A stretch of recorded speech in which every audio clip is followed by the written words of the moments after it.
मंजर बना बड़ा खौफनाक है, मानव गिरा बड़ा खूंखार है, जीवन होने लगा दुश्वार है, दर्दनाक है, सुनसान है. Should we do rap? And I was like, no.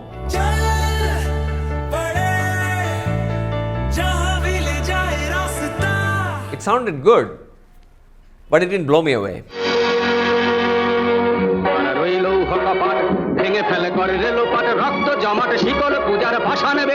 We got the rights, we signed a contract, money was exchanged. The very people who allowed us access kind of behaved in a strangely two-faced manner and said what they said. Tracking milestones of an incredible journey spanning 30 years. Rahman Music Sheets.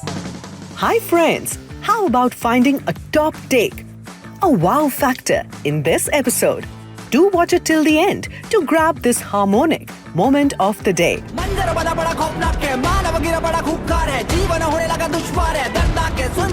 Pippa is based on the 1971 Indo Pak War that led to the birth of Bangladesh.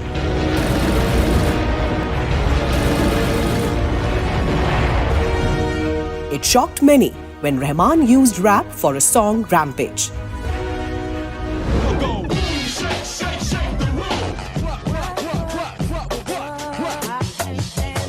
It was in the late 70s when rap as a musical counterculture emerged in African American communities in New York City.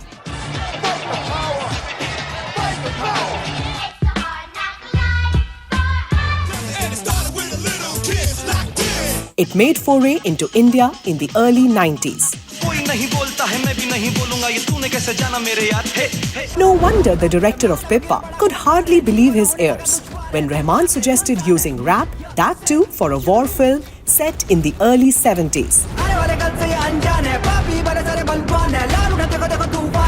I was with the AR in studio in Chennai, and he played me something that he had recorded based on these tribal beats from Indonesia.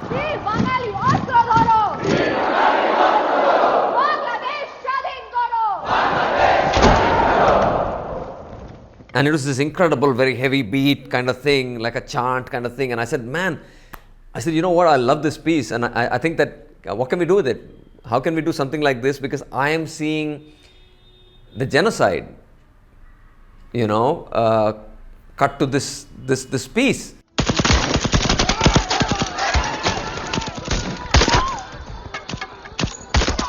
And he said, okay, leave it with me. And then we kept talking about it. And then suddenly one day, as his AR normally does this, out of the blue, when you're least expecting it, you suddenly get a call. And he was like, Raja, I think, should we do rap? And I was like, no, absolutely not. We shouldn't do rap. I mean, it's 71. I can't see how rap is going to work.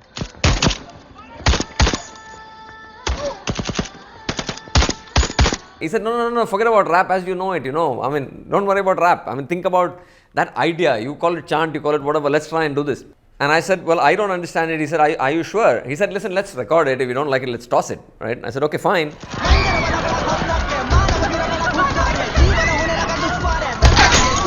And so we went back in Chennai and he got MC Heam to come in, this wonderful rapper. And Heim came in there, and I was surprised by the command over the language that boy has. Actually, it was shocking how wonderful his command over the language was. And he sat down, and over 2 or 3 nights he started writing this thing, and I was blown away.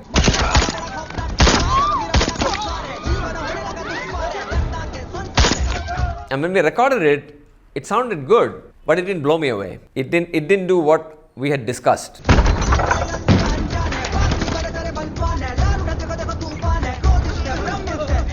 And he said, "Okay, let's forget about it, let's think about it, whatever else happens." And then we went out, and a couple of weeks later, he called me and said, "I'm going to send you something, listen to it." And he sent me the rap again. And I don't know what happened. And I was in my car, I remember, and I was playing it on my car stereo.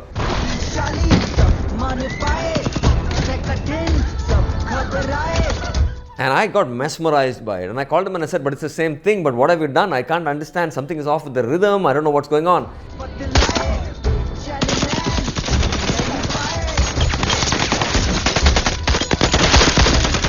And he said, "Well, I did something simple." He said, "What we had done earlier was a 4/4 rhythm." And he said, "I changed it to a 7/8 rhythm. and because it's so the rhythm is so disconsonant from what you're normally used to hearing, it's creating that feeling of complete, violence happening, right?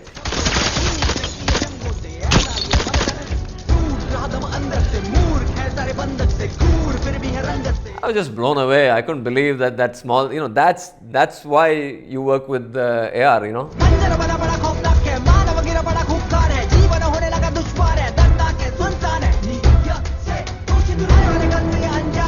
Again, I mean, just that incredible ability to understand the vision and understand how the visual and sound will interact to create this magic. I mean, that's the magic of AR, I think.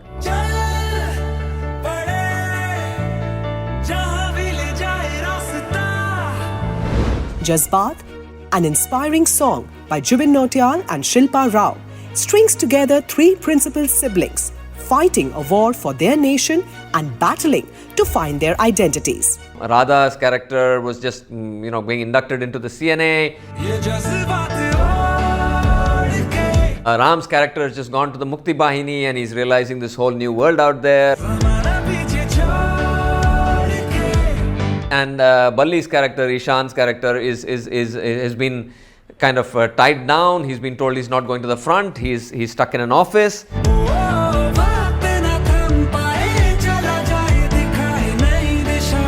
The first piece that AR cracked actually ended up being the song that we finally went with, which was Jazbaat. But I heard it and I was like, this doesn't work. It feels too... I actually, what I told AR is it feels too AR.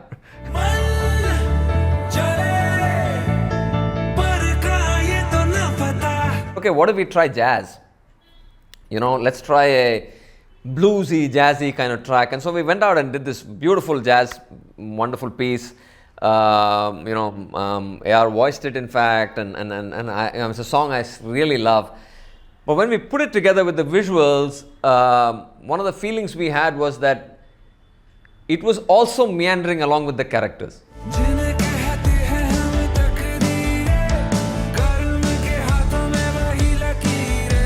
And Hiral, who is his arranger, actually said, you know what, I think we got to go back to that first song we cracked. And we had forgotten about that piece completely, both of us. And she pulled this out of whatever she had saved, and she sent it to me, and I don't even remember that piece at all from after all these months. And I was like, wow, this is kind of cool. And we got on a call and I said, AR, what do you think? He said, I don't remember cracking this piece at all, but this sounds really good. Let's try to do this.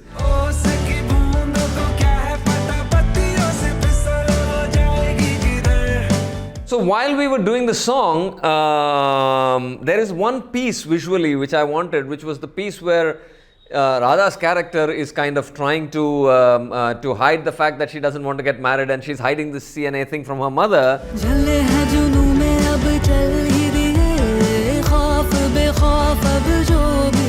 And then he does this beautiful Aalaap and sends it to me, and I said, okay, what is this? And he said, what if we go into this kind of Aalaap in the middle? And I was like, in the structure of this kind of pop type song, how are you going to bring in the Aalaap, And he said, leave that to me. Do you like it? I said, I do.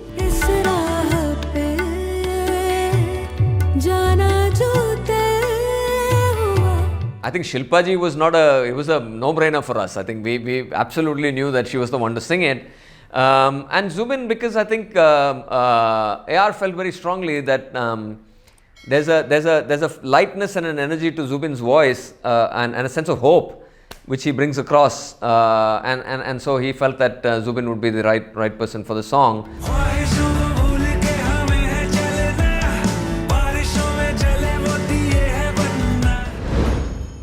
Vande Mataram, written by Bankim Chandra Chattopadhyay in the 1870s, personified motherland as Mother Goddess.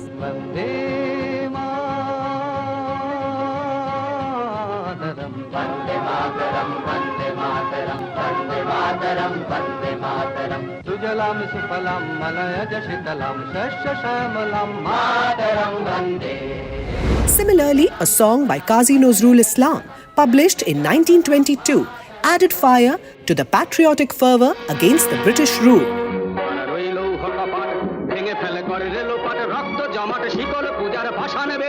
This rousing nationalist anthem called to break the shackles of subjugation and infused energy to Bangladesh Liberation War. After independence in 1972, Bangladesh conferred on Kazi Nazrul Islam the status of national poet. Rahman adapted the song for Pippa. It was widely criticized in West Bengal and Bangladesh. Sensing the backlash, makers issued an apology. We were paying homage to Kazi Nazrul Islam Sahab as a poet of Bangladesh, a poet of revolution.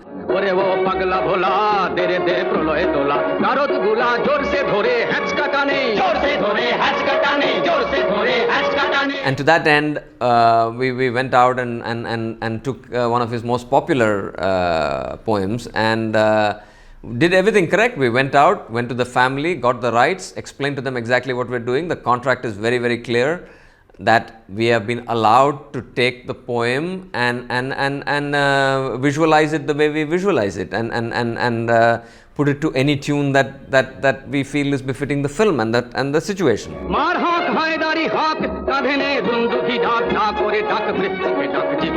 We got the rights, we signed a contract, money was exchanged.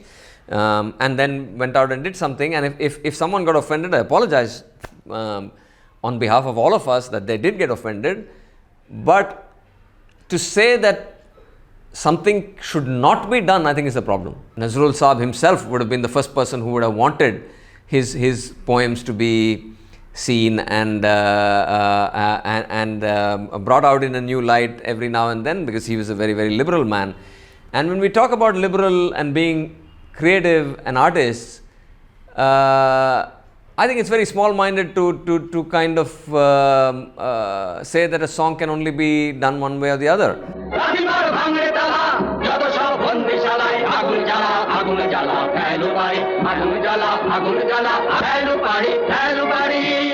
My expectation was the opposite. My expectation was, oh, you know what, we're doing this so that the Bengali people and the Bangladeshi people feel proud that, you know, we brought in an element of their lives into the film. I was completely in shock, and I know that AR was in complete shock because we spoke a lot about it and said, you know, our initial thing was, hey, have we inadvertently done something wrong?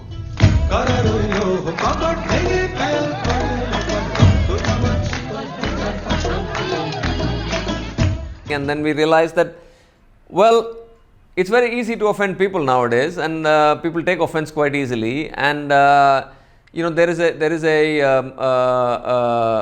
whole world out there that because of social media, that kind of jumps on these bandwagons and gets, you know, and it's very easy to build something up very quickly into without listening to two sides of the story. But that's the world we live in, and that's you know, par for course.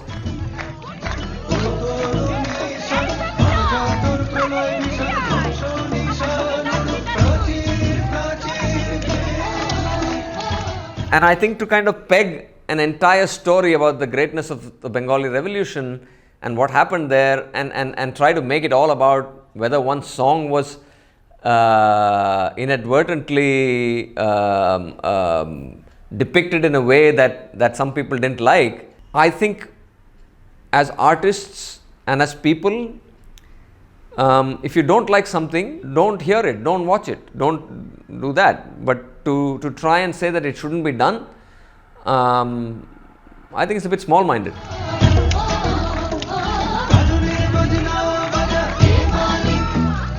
The reaction that was there, I think, started off with the family of Nazrul Sahab. The very people who allowed us access to this poem and allowed us access to do exactly what we did, kind of behaved in a strangely two-faced manner and said what they said.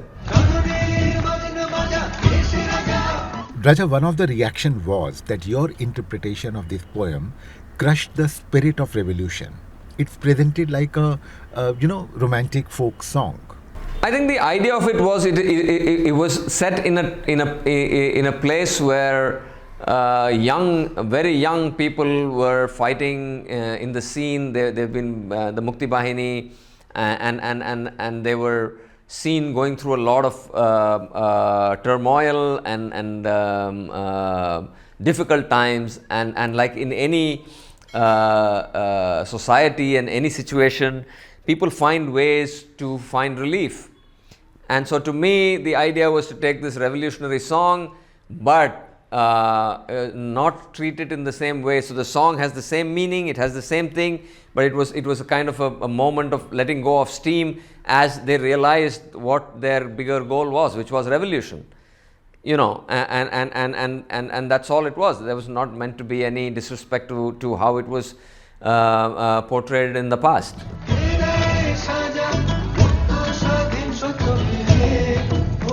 Do you think somewhere the song was just a trigger and internal dynamics of the family became public? I do believe that might be the case.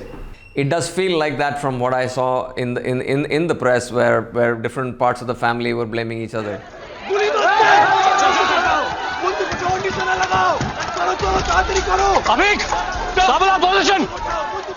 Do you think there are certain sections in eastern India, and before partition Bangladesh was a part of it, though they are very liberal in their overall approach, yet very sensitive when it comes to their legends? I think they're very proud of their legacy. When it gets reinterpreted, or when somebody does that, maybe there is a feeling that you're being disrespectful. I believe all of these legends would be the first people who would want their own work to be reinterpreted. But sometimes we get myopic. It's difficult to see because we grew up with this. And to be able to kind of accept that there can be another way is always the hardest thing for humanity, isn't it? हमारी नजरों के सामने इतनी हिंसा और नाइंसाफी होती रहे और हम देखते रहें, ये हमारी फितरत में नहीं है. Was Pippa always meant to be released on an OTT platform? No, it was a last-minute decision. It was always meant to be theatrical. It was shot for theatrical. It was built for theatrical. It was meant for theatrical. Every single element of it. And you know, cinema being a commercial art, you have to let the people who know make those decisions. And so they made that decision based on multiple things.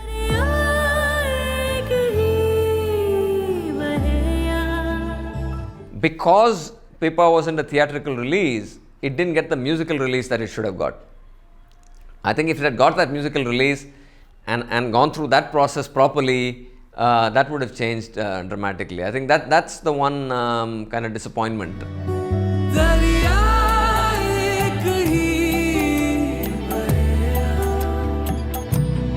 In hindsight, and even at that point in time, I think Amazon was a great vehicle for us. But somewhere, as a filmmaker who grew up making films for cinema, I do feel that I would have probably enjoyed seeing people watch this film in theatres.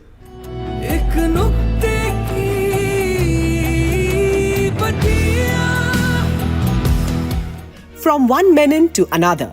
From Raja Krishna, we now move on to Rajiv Menon to talk about his cult classic films and their soundtracks by AR Rahman. Rajiv Menon returns in our next episode. Stay with us. चंदा रे कभी तो समीप पर आ बैठेंगे बातें करेंगे. Nazrul Saab himself would have been the first person who would have wanted his poems to be seen and brought out in a new light every now and then, because he was a very, very liberal man. And when we talk about liberal and being creative and artists, I think it's very small-minded to kind of say that a song can only be done one way or the other. Do you agree that this indeed was the moment of the day? Is your choice different? Whatever your mind says, write it in the comments section below. We will be waiting. Subscribe to our YouTube channel, press the bell icon and stay entertained.